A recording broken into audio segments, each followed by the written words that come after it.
Hi friends, எல்லாம் எப்படி இருக்கீங்க? இன்றைக்கி நம்ம ஒரு சிம்பிளான பச்சை மிளகாய் நம்ம தோட்டத்துலேருந்து நம்ம கார்டன்லேருந்து பறித்து இங்கே பாருங்கள், இது புளி மிளகா போட போகிறோம். நம்ம இது உடனேவே நம்ம சாப்பிட்லாம்.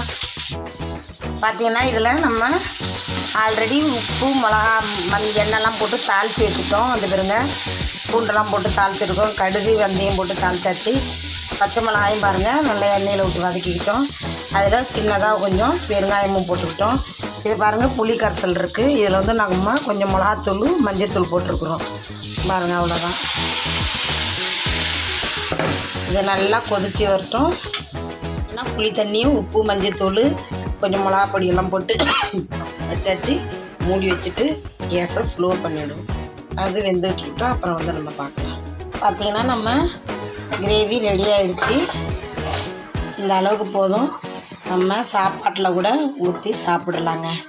இது ஆல்ரெடி நம்ம தாளிச்சிருக்கோம் இல்லையா, எல்லாமே போட்டு பூண்டு பெருங்காயம் மிளகா பொடி கொஞ்சம் மஞ்சத்தூள் பெருங்காயம் எல்லாம் போட்டு தாளிச்சிருக்கனால இதை இனிமேல் ஆஃப் பண்ணிவிட்டு நம்ம அப்படியே சாப்பாட்டில் இதை அப்படியே நம்ம பாட்டிலில் கூட போட்டு ஆறுந்த பிறகு பாட்டிலில் போட்டு இன்னும் கொஞ்சம் நல்லெண்ணெய் கூட சூடு பண்ணி இதில் ஊற்றிட்டு நம்ம போட்டு சாப்பிட்லாங்க. பாருங்கள், சாப்பாட்டில் போட்டு சாப்பிட்றோம். செம்ம சூப்பராக இருக்குங்க. நீங்களும் இந்த மாதிரி செஞ்சு பார்த்துட்டு கமெண்ட் பண்ணுங்கள், ஷேர் பண்ணுங்கள்,